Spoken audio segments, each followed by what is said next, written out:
कितने शब्दों में हमें लिखना है, और पीसीएसजे में या उत्तर प्रदेश न्यायिक सेवा में हमें सारांश आता है या लेखन आता है। बेसिकली आपका सारांश ही पूछा गया है अभी तक, ठीक है। आपका एक होता है, आपका सारांश होता है, और 1 मिनट रुके भाई, 2 सेकंड कैसे हो गए पेपर। हाँ, ये सारांश का लेखन, ठीक है। अब देखिएगा, सारांश के बारे में बात करेंगे। आपके पीसीएसजे में सारांश ही है, वो बोलेगा कि दिए गए गद्यांश का सारांश लिखिए, इसका शीर्षक लिखिए। या कभी कभी क्या होता है कि वो भावार्थ भी दे देगा बाय चांस, ठीक है। भावार्थ में वो तो आपका अधिकतर देखा है एपीओ में आता है भावार्थ। डिफरेंस बस थोड़ा सा है, मैं पहले यहीं क्लियर कर देता हूँ, इससे पहले कि आपके दिमाग में कुछ चीज़ें मतलब घूमे, मतलब वो रिपीट करें कि ये हमने भावार्थ भी देखा है कहीं कहीं पर। तो भावार्थ एपीओ में आता है, यूपी का जो आपका एपीओ का पेपर होता है उसमें भावार्थ आता है। और यहाँ पर पीसीएसजे में अधिकांशतः क्या 99% सारांश ही देखने को मिला है। सारांश और भावार्थ लिखने का एक ही तरीका है, बस थोड़ा सा फर्क यह है कि भावार्थ जो होता है वो दिए गए गद्यांश या दिए गई लाइनों का आधा होता है। या तो आपको जो लाइनें दी गई हैं उसका आधा कर लो, या दिए गए शब्दों का आधा होता है। जबकि जो भावार्थ भावार्थ तो आधा होता है, जबकि जो सारांश होता है, सारांश क्या होता है 1/3 यानी कि 1/3। वो 1/3 से अधिक ही होना चाहिए, ठीक है, या 1/3 हो पूरा पूरा, कोई दिक्कत नहीं है, 2-4 शब्द या आधी लाइन ज़्यादा हो जाए, ठीक है। तो कहने का मतलब ये है कि जब हम सारांश के बारे में पढ़ते हैं तो हमारे दिमाग में एक फिगर इमेज बन जानी चाहिए कि सारांश मतलब सारांश, वो पूछ रहा है सार इसका क्या होगा, ठीक है। आप जो चीज़ पढ़ रहे हैं, आपको जो गद्यांश दिया गया है, आखिर आप इस पर किस प्रकार की आप टिप्पणी कर सकते हैं, ठीक है, टीका टिप्पणी इस पर कर सकते हैं। आखिरकार उस गद्यांश का सार क्या हो सकता है, उसका निचोड़ क्या हो सकता है, यही सारांश का मूल ममृत्व होता है, ठीक है, ममत्व होता है इसका मूल। यानी कि हम पूरे गद्यांश को एक बार अच्छे से पढ़ के, 2 बार अच्छे से पढ़ के, फिर उसको अंडरलाइन करके देखें कि हाँ गद्यांश में क्या कहना चाह रहा है, क्या विषय है। तो ये सारी चीज़ें आपकी पढ़ते पढ़ते ही हमें क्लियर होंगी। और जितने आप इसमें रिवीजन करेंगे, जैसा कि मैंने आपको बताया कि टेलीग्राम पर भी ऑडियो मोड में आपका एक अध्याय कराए जा रहे हैं। अभी कराया था, अभी कुछ दिन से तो सारी क्लासेस बंद ही थी आपकी हिंदी की, तो उसमें भी ऑडियो मोड से कोशिश की गई है कि ज़्यादा से ज़्यादा वही गद्यांश आपको कराए जाएं जो प्रीवियस परीक्षाओं में आपका यूपी पीसीएस हो या पीसीएसजे हो या आरओ एआरओ हो, इनमें सभी में आए हैं। वहाँ से जो चीज़ प्रीवियस है वो उठाकर आपको कराए जाएं, हालांकि अलग भी हैं, ठीक है। अब देखिएगा, सारांश लेखन अगर हम बात करें, यह आलेखन का वह भाग होता है जिसमें किसी विषय वस्तु गद्य खंड, जिसमें किसी विषय वस्तु गद्य खंड में निहित सार को संक्षिप्त रूप में प्रस्तुत किया जाता है, अर्थात यह उसके मूल मर्म को लघु स्वरूप में सटीकता के साथ निष्कर्षात्मक शैली में व्यक्त करता है। सबसे पहले यही चीज़ समझिएगा, कोई इतना बड़ा इसमें मतलब ये नहीं है कि हाँ कैसे करना है, क्या करना है। बहुत से विद्यार्थी क्या करते हैं, जो गद्यांश कराना उसको रटने लगते हैं। ये प्रैक्टिस है आपकी खाली, ठीक है।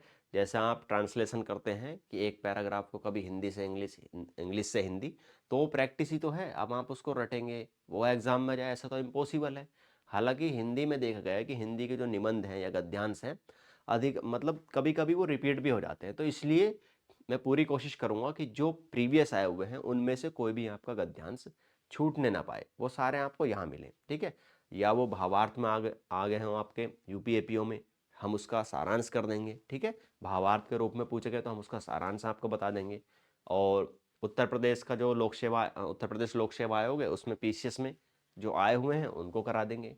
तो कुल मिला के है कि हमें प्रीवियस नहीं छोड़ने, ठीक है। तो हमने देखा, क्या देखा कि गद्यांश क्या है। गद्यांश आपका किसी विषय वस्तु, हाँ, यह आलेखन का वह भाग होता है जिसमें किसी विषय वस्तु गद्य खंड में निहित सार को संक्षिप्त रूप में, संक्षिप्त मतलब छोटे रूप में लिखा जाता है। गुड मॉर्निंग सभी को। वॉइस नहीं आ रही है? गुड मॉर्निंग 1/3 मिनट्स कितने लाइन, अनामिका यादव जी। अब वॉइस क्लियर आ रही है? पहले मेरे को थोड़ा सा कमेंट कर दीजिए आप, वॉइस आ रही है क्लियर? कमेंट करिएगा एक बार। वॉइस का बताइएगा थोड़ा सा। चलिए, तो इसमें क्या है कि 1/3, हाँ, ये 1/3 ना आपको ऐसे मिलेगा, जैसे सिंपल कभी कभी क्या लिख देते हैं हम इसको, 1/3 या 1/3 से 1/4 के बीच में, ठीक है। तो 1/3 का मतलब होता है, सपोज अभी हम आगे आएंगे इन चीज़ों पर भी, अभी बिल्कुल यहाँ से ना सारी चीज़ें क्लियर हो जाएंगी आपको। अब आप कोई सा भी गद्यांश कैसे भी कहीं से भी, मतलब अगर आपको, आपके पास कोई बुक है, हालांकि ई बुक आपके पहले भी है, वो आपको मिल जाएगी, उसमें भी कुछ मैं अपडेट कर रहा हूँ, मतलब कुछ उसमें निबंध तो और भी ऐड कर देंगे, थोड़ा सा निबंध 10 निबंध है मेरे ख्याल में, और गद्यांश और बढ़ा देंगे अभी, ठीक है। अभी तो वो उसी बुक से देख लीजिएगा, बाकी और भी चीज़ें उसमें चेंज कर देंगे, ठीक है। 1/3 ये क्या होता है कि जैसे कि आपके 10 लाइन्स हैं, ठीक है, 10 लाइन है, या तो आप इन लाइनों को गिन लीजिए, ठीक है, या आप इनके लाइनों के शब्दों को गिन लीजिए। अब शब्दों को गिनने में काफ़ी समय लगेगा भाई, आप 10 लाइन के शब्दों को गिनेंगे तो उसमें ओबियसली बहुत ज़्यादा समय लगेगा, आपके समय की खपत ज़्यादा हो जाएगी वहाँ पर, ठीक है। तो सिंपल तरीका क्या निकाला कि जितनी लाइन है उसको 3 से डिवाइड कर दो, जैसे 10 लाइन है तो 3 3 जा 9, यानी कि लगभग आपके 3 लाइन से ऊपर जा रहा है। ये 12 होता तो 3 चौक 12, यानी कि 4 लाइन, ठीक है। अगर ये आपकी 12 लाइन होती तो 3 से डिवाइड करते, 3 चौक 12, यानी कि ऐसा मानिए कि जितना तिहाई में आ रहा है ना उससे कम नहीं हो, ठीक है। जितना तिहाई में आ रहा है डिवाइड करके उससे कम ना हो, उससे भले से आधी लाइन 1 लाइन वो एक्स्ट्रा हो जाए, उसकी कोई प्रॉब्लम नहीं है, ठीक है। आ रही है, ठीक है, ओके ओके। अब देखिएगा, तो कहने का तात्पर्य है कि जो यहाँ पर समझाने की कोशिश की गई है पहली ही लाइन में, वो यह की गई है, यह आलेखन, यानी कि आपका जो आलेख दिया हुआ होता है, गद्यांश दिया हुआ होता है, ठीक है, अवतरण जो दिया हुआ होता है, अब वहां पर ये भोचक का मत हो जाना कि गद्यांश की जगह अवतरण दे दिया, ठीक है, अवतरण हो गद्यांश हो एक ही बात है। तो यह आलेखन का वह भाग होता है जिसमें किसी विषय वस्तु गद्यखंड में निहित सार को, आखिरकार उसका मूल मर्म क्या है, वो कहना क्या चाह रहा है, उसमें क्या सार छिपा हुआ है, उसको हमें बाहर ला के रखना है। शब्दों का थोड़ा हेरफेर करना है, एग्जैक्ट जो दिए गए शब्द है वो नहीं लिखने हैं, थोड़ा थोड़ा उन शब्दों के स्थान पर दूसरे शब्द क्या प्रयोग कर सकते हैं, उस तरीके से हम इसको रिप्रेजेंट करने की कोशिश करते हैं। निहित सार का संक्षिप्त रूप में प्रस्तुत किया जाता है, अर्थात यह उसके मूल मर्म को लघु स्वरूप में, सार है, मैं आपसे कह रहा हूं कि आप जहाँ आपके जिले में समस्याएं हैं जो भी है उसको, उसका एक सारांश दीजिए, मतलब उसको एक संक्षिप्त रूप में विवरण दीजिए। तो संक्षिप्त रूप में मतलब उसका आप मोटा मोटी जो भी समस्या है उसके मुख्य बिंदु लिख देंगे और उसका सार वो तैयार हो जाएगा, यही तो है, ठीक है। तो इसमें क्या है कि लघु स्वरूप में सटीकता के साथ निष्कर्षात्मक शैली में व्यक्त करता है। अब ये शैली भी इंपॉर्टेंट है, क्योंकि ऐसा नहीं है, बहुत सारी चीजें आपकी मतलब एक लैंग्वेज का भी जो भाषा है आपकी, वो शैली एक सुस्पष्ट होनी चाहिए, ठीक है, शब्दों का तालमेल अच्छा होना चाहिए। अब जैसे आगे आगे जैसे आप करेंगे वो आपको पता चलेगा धीरे धीरे इसमें। अब इसमें जो है हम जो मेन बात कर रहे हैं आज वो यह है कि हम इसके बारे में बेसिक सी जानकारी अपनी हासिल करें, और फिर जब गद्यांश करें तो हमको याद रहे कि हमें किन किन बातों का ध्यान रखना है, ठीक है। अब देखिएगा, अब बात करें तो सारांश लेखन की महत्वपूर्ण विशेषताएं। अब विशेषताएं क्या है इनको भी समझिएगा थोड़ा सा। विशेषताएं में वही होंगी सारी बातें जो अभी हमने डिस्कस की हैं थोड़ा सा, ठीक है, और भी थोड़ी इसमें एक्स्ट्रा बातें आपको जानने को मिलेंगी। सारांश दिए गए अवतरण या गद्यांश के भावों और विचारों का निचोड़ होता है। सपोज आपको किसी विषय पर, जैसे कोई विषय है आपका परोपकारिता, परोपकारिता मतलब आप किसी पर किसी के काम आ रहे हैं, आप परोपकारी हो रहे हैं, ठीक है।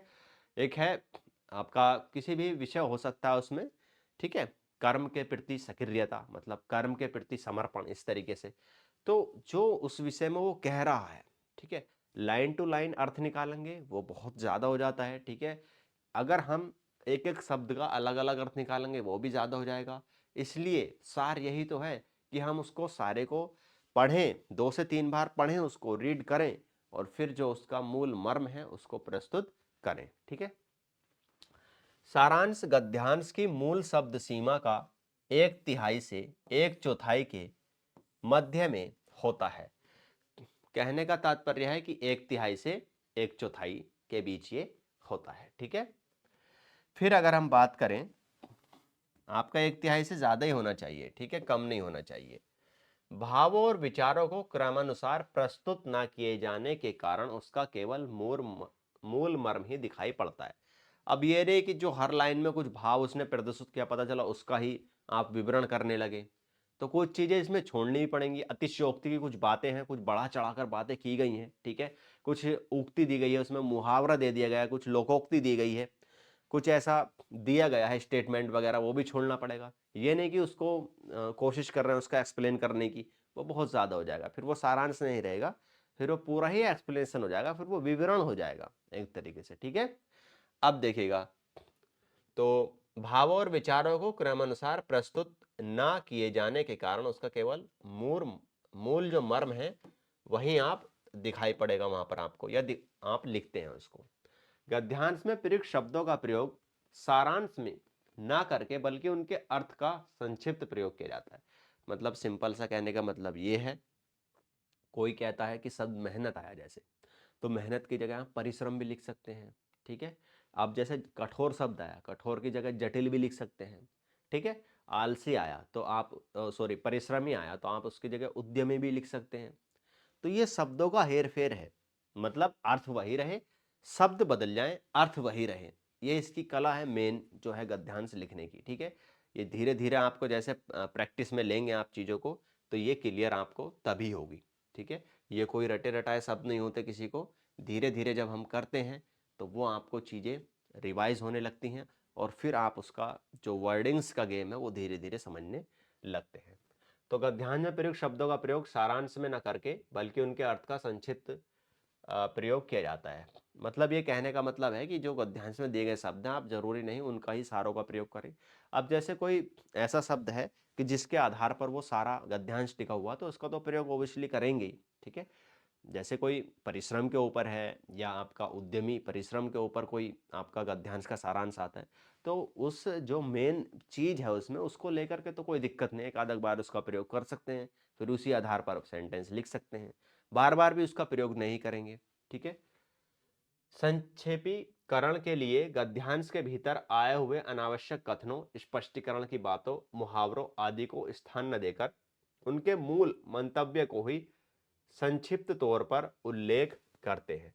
मतलब यहां पर वही बात है कि अगर आपके गद्यांश के सारा मतलब गद्यांश का जो अवतरण दिया हुआ है या गद्यांश दिया हुआ है, अगर उसमें आपके भीतर जो है, ठीक है, अनावश्यक कथन आ गए, स्टेटमेंट आ गया किसी का, कुछ स्टेटमेंट दे दिया है किसी ने इस प्रकार से, ठीक है, कि मतलब जैसे किसी का नारा वगैरह आ जाता है, स्पष्टीकरण की बातें हैं कुछ, या मुहावरे आ गए आपके, ठीक है, या लोकोक्ति आ जाए आदि को स्थान न देकर उनके मूल मंतव्य का ही संक्षिप्त तौर पर उल्लेख करते हैं।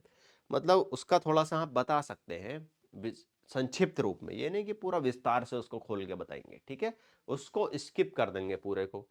ध्यान रखें, मैं बार बार बता रहा हूं, अतिशयोक्ति की कोई बात हो, मुहावरा हो, लोकोक्ति हो, किसी का कथन हो, स्पष्टीकरण हो कुछ, उसको आप बिल्कुल भी सारांश में नहीं लिखेंगे, कोई भी जिक्र उसका नहीं करेंगे। एग्जामिनर देखते ही तुरंत कट मार देगा, ठीक है। बहुत ही हिसाब से लिखेंगे, कोई हमें जरूरी नहीं है स्पष्टीकरण इतना करने का, हमें क्या है उसका मूल आखिरकार वो अर्थ कहना क्या चाह रहा है, हम उसका स्पष्टीकरण करेंगे, ठीक है। फिर अगर हम देखें, क्रमबद्धता न होने के कारण भाव और विचार, अब देखेगा ये भी इंपॉर्टेंट टॉपिक है, ठीक है, सॉरी टॉपिक नहीं लाइन है, क्रमबद्धता न होने के कारण भाव और विचार मूल अनुक्रम में न आकर मात्र अपने निष्कर्ष का ही प्रकटन करते हैं। अब देखिएगा ये लाइन बहुत ही इंपॉर्टेंट है, इसमें आपकी ये सारी लाइनें इंपॉर्टेंट हैं कि आप जब क्रमबद्धता का मतलब है कंटिन्यूटी, मतलब उसमें नहीं होती इतनी, ठीक है। अगर आप हर लाइन का अर्थ निकालेंगे तो वो कंटिन्यूटी से बहुत बड़ा एक्सप्लेन हो जाएगा, उसका उसका तो पूरा विवरण ही हो जाएगा, फिर वो सारांश कहाँ रह जाएगा, फिर उसका मूल मर्म कहाँ रह जाएगा। आपने तो एक एक शब्द को व्याख्यान्वित कर दिया, फिर उसका अर्थ ही कहाँ रह गया सारांश का। इसलिए ये कह रहा है कि क्रमबद्धता न होने के कारण भाव और विचार मूल अनुक्रम में न आकर मात्र अपने निष्कर्ष का ही प्रकटन करते हैं। ये नहीं कि हम उसको सीरियल से लेकर चल रहे हैं, जो वो कहना चाह रहा है आप उसको, ये जरूरी नहीं कि क्रम से आए सारी चीजें, ठीक है, उसका मूल जो है वो ही आप लिखेंगे, जो उसका मूल मर्म है, जो उसका मूल वक्तव्य वो कहना चाह रहा है उसी को आप शो वहां पर करेंगे। ठीक है, अब देखिएगा फिर नेक्स्ट जो पॉइंट है, दिए गए गद्यांश अवतरण को 2 से 3 बार पढ़ें। बिल्कुल भाई, आपने अगर सपोज आपकी हाँ परीक्षा में गद्यांश आता है, आपने देखा कि गद्यांश है और 12-13 लाइन से ज़्यादा का तो बहुत ही कम होता है। ठीक है, 12-13 लाइन बहुत होती है, हद से हद 15, इससे ज़्यादा तो नहीं मिलेगा। ठीक है, आपने देखा, अब उसको आपने पहली बार दिमाग में क्या आएगा, सबसे पहले जब आप गद्यांश पढ़ेंगे, आपको पता है पीसीएसजे में वहाँ पर लिखा होगा गद्यांश का सारांश लिखें, या सारांश ही आएगा वैसे तो, या भावार्थ लिखें, ये वो खुद ही देता है। ठीक है, अगर शीर्षक लिखना है तो खुद बोलेगा वो कि गद्यांश का सारांश और शीर्षक लिखें। कोई लाइन उसने अंडरलाइन कर दिया गद्यांश के बीच में, हालांकि ये एपीओ में आता है, पीसीएसजे में बहुत कम बहुत मतलब देखने को ही नहीं मिला कि बीज गद्यांश में भी उसने एक लाइन को इस तरीके से इन्वर्टेड कॉमास में, ये पुनरुक्ति सूचक चिन्ह होते हैं हिंदी में आपके, इसमें उसको कवर किया हुआ है एक लाइन को, और फिर उसने क्वेश्चन में बना दिया कि रेखांकित लाइन का आशय या अर्थ स्पष्ट कीजिए। एक तो आपका ये हो गया कि सारांश लिखिए, एक इसका शीर्षक हो गया, और फिर तीसरा प्रश्न ये बन जाता है, अगर ये आता है तब। ये आपका करा दिया है इसमें ऑडियो मोड में, क्यों? क्योंकि कैसे भी कंडीशन परिस्थिति हो सकती है, इसलिए उसको ऑलरेडी करा दिया है। ठीक है, तो रेखांकित लाइन का यही होता है कि उसमें जो आखिरकार वो लाइन कहना क्या चाह रही है, बस इतना सा अर्थ होता है। जो जैसे एक लाइन है वो, तो उसको आप एक लाइन 1.5 लाइन में समझा दीजिए, छुट्टी, इतना बस। ठीक है, अब दिए गए गद्यांश अवतरण को 2 से 3 बार पढ़ें। आपके सामने गद्यांश आया, आपने देखा, आपने पहली बार पढ़ा फटाफट से क्विकली 2 से 3 मिनट में उसको पढ़ने की कोशिश की। ठीक है, कि ये गद्यांश है, अच्छा, इस तरीके से थोड़ा ये इस बात का भी कॉमन सा ध्यान रखें कि जब आप पहली बार पढ़ रहे हैं तो ऊपर ऊपर पेंसिल से लाइन टू लाइन पढ़ते रहें। पहली बार जब आपने पढ़ा तो पहली बार आपके कुछ एब्जॉर्व हुआ होगा माइंड में कि हाँ ये किस तरफ क्या विषय है, इसमें क्या कहना चाह रहा है, थोड़ा थोड़ा कैचिंग आप करेंगे, क्योंकि एग्जाम में थोड़ा सा प्रेशर होता है, उसको भी हैंडल करना होता है। ठीक है, तो हालांकि हार्ड इतना विषय नहीं है, कोई आपको अपने पास से इतना कुछ नहीं करना है कि हाँ हम भूल जाएंगे पढ़ते पढ़ते, सारी चीज़ सामने है इसमें। ठीक है, ध्यान का सबसे बड़ा यही फैक्ट है, यही इसमें मार्जिन पॉइंट है कि आपको सारी चीज़ सामने है, कोई रट्टाफिकेशन घर से करके जाना नहीं होता है, बस थोड़ी चीज़ों का ध्यान रखना होता है। ठीक है, तो पहली बार आपने पढ़ा, दूसरी बार जब पढ़ेंगे, ठीक है, दूसरी बार पढ़ेंगे तो लाइन को ना, जो आपकी लाइन्स हैं उनमें एक दो शब्द ऐसा होगा जहाँ से आपको क्लू मिलने शुरू हो जाएंगे कि कोई जैसे जलवायु पर आधारित है, या मेहनत की पराकाष्ठा, ठीक है, उद्यमी पुरुष, इस तरीके से कुछ है। ठीक है, तो आप उस शब्द को थोड़ा सा अंडरलाइन, ठीक है, इस तरीके से लाइन टू लाइन एक एक शब्द आपको 2 से 3 लाइनों में ऐसा मिलेगा जिसको अंडरलाइन करने का लगेगा कि आपको ये सब पकड़ में आ रहे हैं। ठीक है, आखिरकार इसका क्षेत्र किस किस तरफ ये कहना चाह रहा है, क्या क्या इसका क्राइटेरिया है, क्या क्या हम शब्द इसमें और लिख सकते हैं, वो सारी चीज़ें दूसरी बार पढ़ के इतना कंफर्म हो जाएगा आपको, ये कंफर्म हो जाएगा कि किस विषय में है। ठीक है, और ये भी हो जाएगा, अगर आपको शीर्षक में डाउट हो रहा है तो फिर तीसरी बार पढ़ दीजिए, तीसरी बार में आपका ये शीर्षक भी क्लियर हो जाएगा। बहुत आसान है, कोई इतना हार्ड नहीं है। और शीर्षक आपको बता दें, कोई भी गद्यांश आपने किया है, बुक्स में भी आपको दिया है, तो ज़रूरी नहीं वही उसका शीर्षक हो, शब्दों का हेर फेर भी हो सकता है। ठीक है, तो ये आपने देखा कि ये जो पहली आपकी ये वाली लाइन जो थी, दिए गए गद्यांश अवतरण को 2 से 3 बार पढ़ें, तो 2 से 3 बार पढ़ने पर आपको सारी चीज़ें वहाँ पर क्लियर हो जाती हैं कि ये किस विषय में आपका क्या कहना चाह रहा है। ठीक है, अब अगर हम बात करें नेक्स्ट लाइन की, इसमें देखिएगा,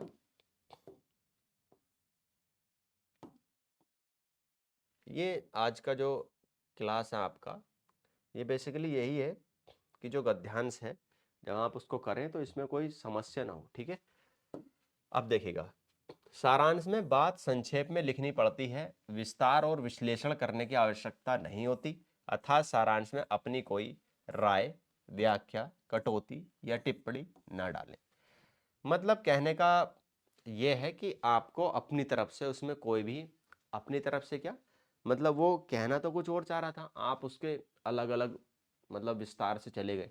ठीक है, पता चला उसका पूरा ही विस्तार करने लगे, अपनी तरफ से टीका टिप्पणी, अपनी तरफ से उसके नकारात्मक सकारात्मक चीज़ें जो हैं आपके दिमाग में आई उसको आपने लिख दिया, तो ये नहीं चलता है। अकॉर्डिंग टू पैसेज, पैसेज के अनुसार ही वहाँ पर गद्यांश के अनुसार ही चला जाएगा।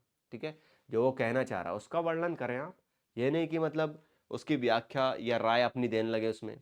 ठीक है, शब्दों की कटौती से मतलब है कि जो शब्द उसमें है उसी के आधार पर आप अर्थ निकालें, ये नहीं कि अपनी तरफ से कुछ शब्द हाँ ये है कि जो शब्द दिए हुए उनके उसके मतलब उसके जो आधार है उनके आधार पर दूसरे शब्दों का तो प्रयोग आप कर सकते हैं, लेकिन ऐसा नहीं कि अपनी तरफ से नए नए शब्द उसमें ऐड कर सकते हैं। इस लाइन का ये आशय है, ठीक है। तो ये आपकी गद्यांश का जो पूरा एक मतलब कह सकते हैं कि जब हम सारांश लिखते हैं, ठीक है, तो उसका एक विवरण होता है कि हाँ किस किस तरीके से क्या क्या चीज़ें लिखनी होती हैं, ठीक है। क्या आपने सारी जो क्लासें हैं वो की हैं, तो मेरे को एक बार आप कमेंट करके बताइएगा। जो आपके ऑडियो मोड में भी काफ़ी सारे गद्यांश कराए गए हैं, ठीक है। पहले भी आपके सारे गद्यांश लगभग बहुत सारे गद्यांश कराए गए, निबंध आपके चल रहे हैं ऑलरेडी, ठीक है। और अब आपके जो इंग्लिश से हिंदी और इंग्लिश से हिंदी से इंग्लिश ट्रांसलेशन है उसको भी शुरू कर दिया जाएगा। मतलब उसमें तो आपकी प्रैक्टिस है, ठीक है। तो एक बार देख लीजिएगा फटाफट से, फिर इसको फास्टली तरीके से हम देख लेते हैं फाइनली तरीके से। इसमें क्या है कि गद्यांश, गद्यांश का सारांश लिखना है। सारांश आपका 1/3 शब्दों में होता है, 1/3 से ज़्यादा होना चाहिए। 1/3 में आपको क्या करना है, 1/3 में आपको या तो लाइन्स को काउंट कर लेना है जो लाइन होती हैं, या आपको शब्दों को।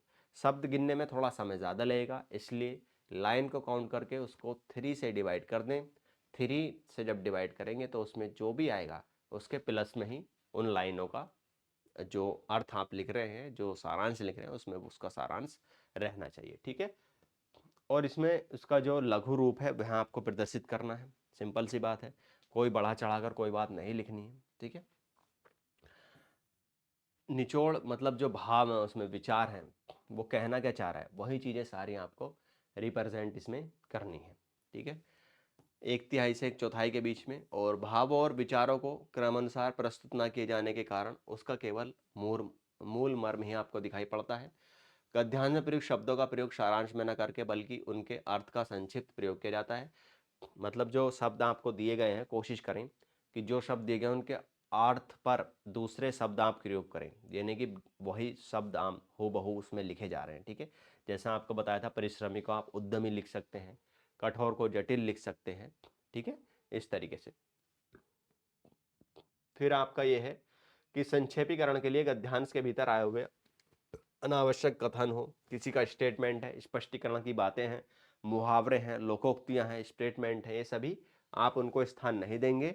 अगर हाँ उसको लगता है कि कुछ चीज़ें इसकी इंपॉर्टेंट लिखनी है, कुछ अर्थ इसका निकल रहा है, तो वो लिख देंगे संक्षिप्त रूप में वो भी, अन्यथा उसको स्किप कर देंगे, छोड़ देंगे, ठीक है। मूल मंतव्य का ही संक्षिप्त तौर पर उल्लेख करते हैं। क्रमबद्धता न होने के कारण भाव और विचार मूल अनुक्रम में न आकर मात्र अपने निष्कर्ष का ही प्रकटन करते हैं। मतलब यही है कि जो निष्कर्ष है वही वहां पर प्रदर्शित किया जाएगा। 2 से 3 बार जरूर पढ़ें, बिल्कुल, क्योंकि आप जब पढ़ेंगे उसको गद्यांश को, अब ये चीज़ ऐसी नहीं है कि आपने एक बार पढ़ ली और एक बार में समझ क्लियर हो गई, ठीक है। कम से कम 2 से 3 बार पढ़ेंगे। कोई भी गद्यांश आपको भी कराया जाता, आपने भी किया हो, जैसे ऑडियो मोड में कराया है टेलीग्राम में, तो ये नहीं कि डायरेक्टली उसकी आपने सारांश देख लिया जो भी कराया है या उसका शीर्षक देख लिया। पहले खुद समझें, उसको पढ़ें, ठीक है। कॉपी निकलवा लें, जो भी आपको टेलीग्राम में दी हैं सभी की हार्ड कॉपी आपके प्रिंटर से, फिर अपने आप बिना देखे उसको करने की कोशिश करें। उससे क्या होगा, आपको प्रैक्टिस में आ जाएंगी चीज़ें। फिर क्या है, सारांश में बात संक्षेप में लिखनी पड़ती है, विस्तार और विश्लेषण करने की आवश्यकता नहीं होती, अर्थात सारांश में अपनी कोई राय, व्याख्या, कटौती या टिप्पणी न डालें। ये बहुत इंपॉर्टेंट है, पता चला आपके मन में उसके प्रति क्या क्या विचार आ रहे हैं, आप उसी की टीका टिप्पणी उसमें करने लगे, तो ये बहुत गलत है, ठीक है। तो कुल मिला के ये क्लास आपको इसलिए आज कराई गई है कि जो गद्यांश हमारे चल रहे थे, जो हमने गद्यांश किए हैं अभी टेलीग्राम में, ठीक है, उसमें किसी प्रकार की कोई समस्या आपको ना हो। कल को हम दूसरी क्लास जो होगी आपको, उसमें आपको गद्यांश भी करा देंगे। मैंने कहा था ना कि आप, हालांकि अभी नोटिफिकेशन भी नहीं आया है वीडियो